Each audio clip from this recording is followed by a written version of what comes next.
PDCL হায় হায় অসম শক্তি বিভাগ হায় হায় অসম শক্তি বিভাগ হায় হায় আমার ট্রান্সফরমার লাগিবই আমার ট্রান্সফরমার লাগিবই এক সপ্তাহের ভিতৰত লাগিবই এক সপ্তাহেৰ ভিতৰত লাগিবই অসম শক্তি বিভাগ হায় হায় অসম শক্তি বিভাগ হায় হায় অসম শক্তি বিভাগ হায় হায়।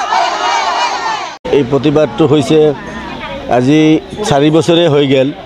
যেতিয়া আমাৰ এই সমষ্টিৰ MLA অজয় ৰায়ে ইয়াতে পাছ কৰিলে তেতিয়া তেওঁক সম্বোধনা দিয়াৰ কাৰণে আমি ইয়াত ৰাইজে মাতিলে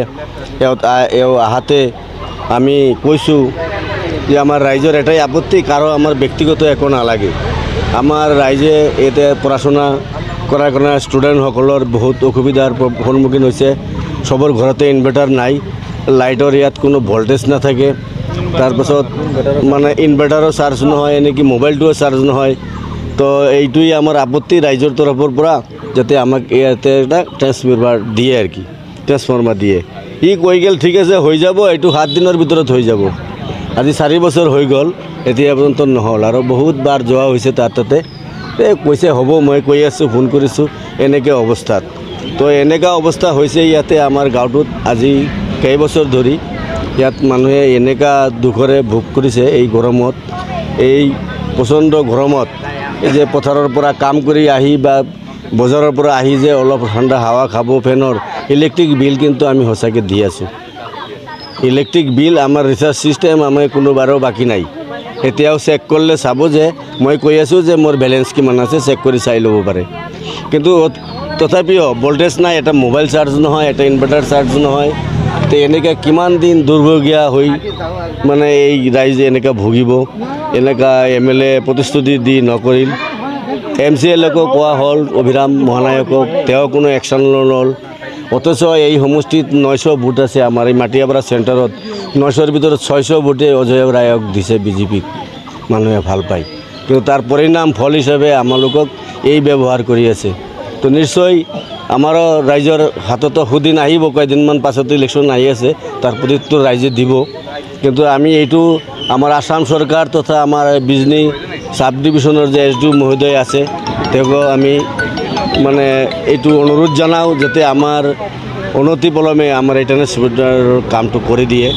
এইখিনি কৈ মই মোৰ আজি 5 বছৰ ধৰি আমি বিদ্যুৎ বিভাগৰ মানে জনাই আছোঁ যে আমাক এটা ট্ৰান্সফৰ্মাৰ লাগে আমাৰ সৰু ল'ৰা ছোৱালী আছে স্কুলত যাব লাগে তেওঁলোক ৰাতি ইমান গৰমত শুব নোৱাৰে পুৱাই স্কুলৰ কাৰণে উঠিব নোৱাৰে এতিয়া 7:30 বজাত স্কুল দিছে তো 7:30 বজাত স্কুল তেওঁলোক যাব নোৱাৰে কাৰণ ৰাতি টোপনি মাৰিব নোৱাৰে আৰু দিনত যেনেবা আমি গছৰ তলত ক'ৰবাত বহি থাকোঁ কিন্তু ৰাতিটো ক'ৰবাত যাব নোৱাৰোঁ ছোৱালী বাচ্চা লৈ ল'ৰা ছোৱালী লৈ তো এতিয়া আমাৰ এটাই দাবী যে আমাক এটা ট্ৰান্সফৰ্মাৰ লাগে নহ'লে যদি নিদিয়ে তেনেহ'লে আমি বেলেগ ব্যৱস্থা এটা ল'ম মোটামুটি বিগত বহুত দিন যাবত আৰ কি আমাৰ মাটিয়াপাড়া গাঁৱত যোনটো ট্ৰান্সফৰ্মাৰ আছে ইয়াত 100ৰ ওপৰত 200ৰ ওপৰত আমাৰ এতিয়া কানেকশ্যন আছে আমাৰ ভল্টেজে নাহে আমাৰ যি হাৰাশাস্তি হৈছে সৰু ল'ৰা ছোৱালী পঢ়িব নোৱাৰে আমি শুব নোৱাৰোঁ ৰাতিত মানে চব বহুত কষ্ট হৈ আছে সেইকাৰণে আমি MLAৰ তাতে 4-5 বাৰমান গৈছোঁ এপ্লিকেশ্যন দিছোঁ আজি যোনটো SDO আহিছে আমাৰ কাৰেণ্ট বিভাগত ইয়াকো দিছোঁ এপ্লিকেশ্যন দিছোঁ কিন্তু এতিয়ালৈকে আমাক কোনো সঁহাৰি সিহঁতে জনোৱা নাই কিন্তু বৰ্তমান এইটো অৱস্থা হৈছে মানে এনেকুৱা এটা পৰিস্থিতি সৃষ্টি হৈছে মানে বুঢ়া মানুহৰ পৰা সৰু ল'ৰালৈকে মানে ইমান হাৰাশাস্তি ভুগি আছে আমাৰ কথাটো বাদে দিয়ক মোবাইল এটা চাৰ্জ নহয় ফেন এটা এনেকুৱা কৰি থাকে যদি এনেকুৱাই হয় তেনেহ'লে আমি কৈ আছোঁ আমাৰ মাটিয়াপাৰাৰ পৰা কানেকশ্যন যোনটো লাইটৰ যোনটো মানে বিদ্যুতৰ যোনটো কানেকশ্যন আছে এইটো কাটি দিয়ক কাৰণ যিহঁতে ফুল ভল্টেজ পাই আছে সিহঁতে যি ৰিচাৰ্জটো কৰি আছে আমিও সেইটোৱে কৰি আছোঁ আমাৰ পইচাটো একে যাই আছে কিন্তু আমি উপযুক্ত ভল্টেজখিনি নাপাওঁ সেইকাৰণে আমি শক্তি বিভাগক হাই দিছোঁ এইটো যাতে আমাৰ সোনকালে এইটো দাবী পূৰণ কৰে নহ'লে আমি অহা 7 দিনৰ ভিতৰত যদি এইটো প্ৰব্লেম সমস্যা নহয় তেনেহ'লে আমি আৰু বিদ্যুৎ বিভাগত যাই আমি আৰু ডাঙৰকৈ প্ৰতিবাদ সাব্যস্ত কৰিম।